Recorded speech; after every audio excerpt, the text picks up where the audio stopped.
a lot of confusion when it comes to the subject of Hindus' appreciation of cows. What is the basis of this?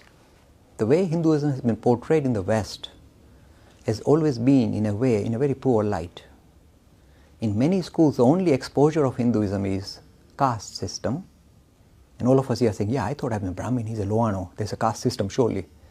And the second way is polytheism, many gods. Yeah, we have, look, go in the temple. And the third one is, they actually worship cows. What a silly religion. And sometimes when they want to deride Hinduism, this I have come across in some school, they say they drink cow's urine before they come to school. This is, I'm warning you, this is how your children are told. They are taunted in school saying, did you drink some urine before you came here? Cow's urine, of course. Let me tidy up and let me clarify. You must be very clear about these things, and you must make your children aware of the true answers, remove the misconception. Then the thing that was making them feel kind of dejected and perhaps under pressure, under duress, will suddenly turn around and hold their hand and say, yeah, there's this good stuff here. Let me tell you the story.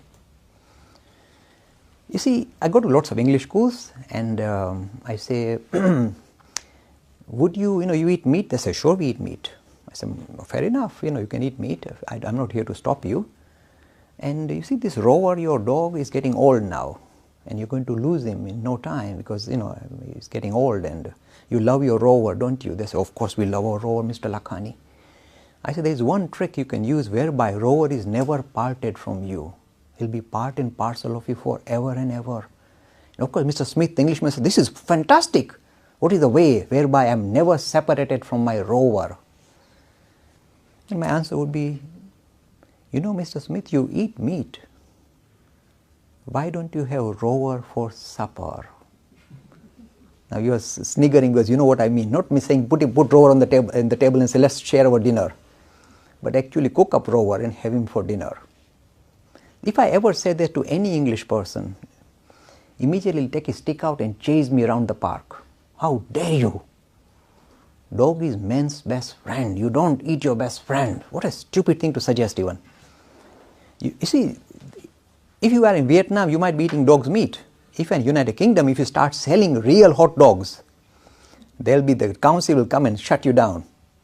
Dog? You don't. This is dog's meat. You don't. Dog is man's best friend. For the Hindu, this religion is very well thought out. Don't underestimate it.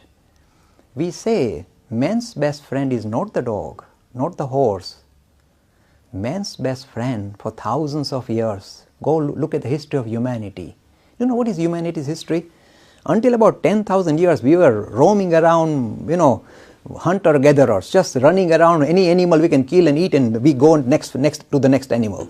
Hunter-gatherers is the human history. The only time human beings settled down and started to farm and become a little bit civilized is when they had this lovely animal called the cow. Because it's a magic machine. On one end you put grass, other end milk comes out. So you could settle down. You had a ready flow of supply of proteins. So you could settle down and wait for your crops to grow.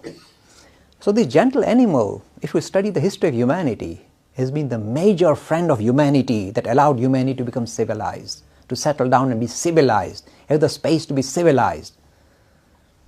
So we say, if you wish to pay tribute to one animal as man's best friend, it's not the dog, it's this gentle animal called the cow. So the Hindus say we must pay respect to this animal that has stood by humanity for such a long time, not just Hindus, for whole of humanity, must pay tribute. And some people say, but Mr. Akhani, then the goats give milk as well, so shouldn't you? I say, fair enough, revere the goat as well, we don't mind. But somehow the cow has been the icon of an animal that stood by humanity. That's why it has been given this prominent position. The Hindus don't drag a cow in the temple and say, I worship you. Not that Hindus are allowed to do that, by the way. But the fact that they revere the animal, they respect the animal, because they in a way are paying tribute to what the animal has done for us. I'm guaranteeing you tell this to, of course I'm not very good advertisement for McDonald's, but this idea of revering this gentle animal for what it has done shows that we are truly, extending this, if you like, the idea of reverence for life into the animal kingdom. And the one animal that stands out saying, me first, is this gentle animal, the cow. So suddenly the holy cow suddenly becomes, oh, it's a lovely animal. Of course, the only drawback is you can take the dog for a walk, you can't take the cow for a walk, but so be it. Importance of fasting and meditation. You see, we are told, okay, a particular special holy day is coming, a holy day, H-O-L-Y, and for that you need to fast for the whole day, and then perhaps in the evening break your fast, or the next morning with Shivratri, next morning break your fast. Why are we fasting? When there's food, common sense suggests eat, surely. It's natural. So why are we being unnatural? It's an important question. And this is true for every religion. They all have this kind of disciplines. The answer is precisely this. In order for us to reacquaint ourselves with our inner being, our spiritual dimension, which is not our body or the mind, this is what we are teaching, that your essential nature is the spirit. In order to try and re-establish a link with yourself as a spirit, we are very much special than we always look at the body and say, oh, that's me, that's not you, that's your external part. Then you look at your mind and say, I'm that intelligent person who can talk and think and rationalize. That's not you either. That's just still your external part. The underpinning to you that is looking out through your eyes, staring at the whole of this creation, is you. We want to try and link up with this essential you, your essential nature, the spirit. Now, in order for us to acquire this habit of linking with our deeper dimension, our real being, our real essential nature, we say you need to put in certain disciplines, which will force you to think that you are not the body or the mind, or not to pay attention to your body and the mind. To try and for you, how do I show that I am much more than just an animal? Animal will see grass, will start grazing. A human being said, today there is food in front of me, I am not going to eat it. I am showing my true dignity by being more than an animal. More than, if you like, this kind of just a thinking animal. I've got the power to stand away, or stand aside, or stand apart from all this kind of thing, which animal feature that I possess. I can stand away from it. The idea is to reassert our essential nature as different from the body and the mind. And this appears as discipline. So you might have certain discipline. You may say, I will not drink any water, I will not speak today, I will not eat today, or I will only eat fruit today. You are in a way trying to reassert to yourself that I am much more than just an animal. I can stand up against animal forces. So it's a discipline, a necessary discipline. That is what we do. That is why we do the fasting, to show that we can stand apart from the animal kingdom.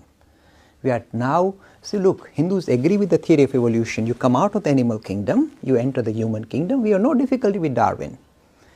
From the human kingdom, we say don't stop there. The evolution has not stopped. From the human, we want to aspire to the divine. There's something much more to us than meets the eye. So in order for us to now continue the journey from the human, from the animal to the human, from the human to the humane, to the divine, we need this discipline, dignity. I am much more than a body. So the bodily functions I can hold. Now the idea of meditation also is in a way a discipline.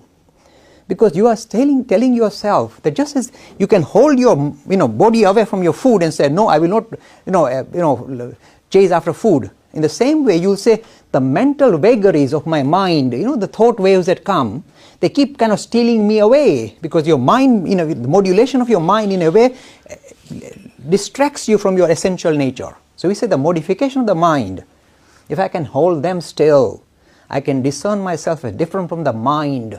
Because we get caught up with what our mind tells us we are. We want to stand aside from that. Just as you want to stand aside from the idea that I am the body, you do through discipline of, say, fasting. In the same way, when you close your eyes and say, I am not the mind, forget about the body. You want to hold the body still, so that's forgotten, hopefully.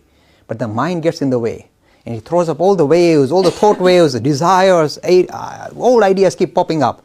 You're saying, now, I want to discern, I want to see that I am different from the mind. That's the idea of meditation. So you are trying to discipline the mind now. The first discipline is trying to discipline the body of your physical needs. The second is to discipline your mind. You asked me such a lovely question, my daughter. Because if you can control, can stand aside from your body and the mind, you rediscover your essential nature as the spirit, Atman. You are that. And you have lost track of that. That is why we are struggling in the human condition. And the resolution of the human condition is to rediscover our essential nature as the spirit. Look, I must say this. What is the heart of Hinduism? It's not just believing in God, cracking coconuts, doing liturgy. The heart of Hinduism is to experience this thing called religion for ourselves. Don't just believe and sit on the sideline. experience what you are talking about. Suppose there is a spirit underpinning, there is something special about this world. What is it? I want to come face to face with it. And these disciplines in a way allow us to regain. In the Christian tradition say, regain the kingdom of heaven which is within you. See, same idea, different metaphor. We are saying rediscover your essential. You are the spirit, my boy. You are the spirit. You are that. What you are searching for in the sixth, in the highest heaven is your essential nature. You have lost track of it. And through all these various approaches, through rituals, through narratives, through worshipping, you are trying to regain that essential dignity, your own dignity. You are the spirit. Such lovely stuff doesn't come out of other religions that easily. It divinifies whole of humanity. It lifts whole of humanity up to the level of God. This is the lovely ideas of Hinduism.